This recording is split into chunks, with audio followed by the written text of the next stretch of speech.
Trump set to put Brussels ahead of Britain in trade talks queue after Merkel meeting. Donald Trump has shunned Britain and put the UK second in line behind the European Union for a new free trade deal with the US, according to Washington officials.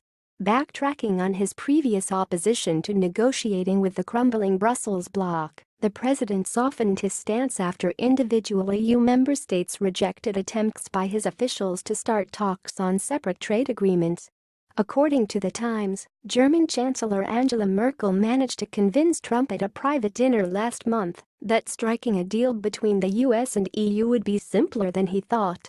A senior German politician told the newspaper. 10 times Trump asked her if he could negotiate a trade deal with Germany. Every time she replied with, "You can't do a trade deal with Germany, only the EU."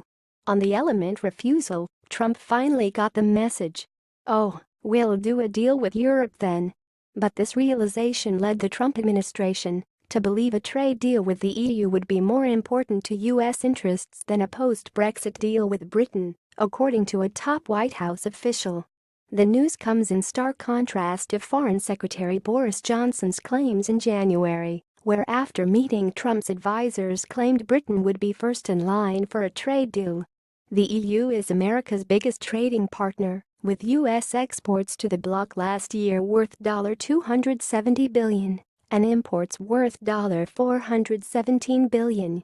However, in the same period, the US exported just $55 billion in goods to Britain and imported $54 billion.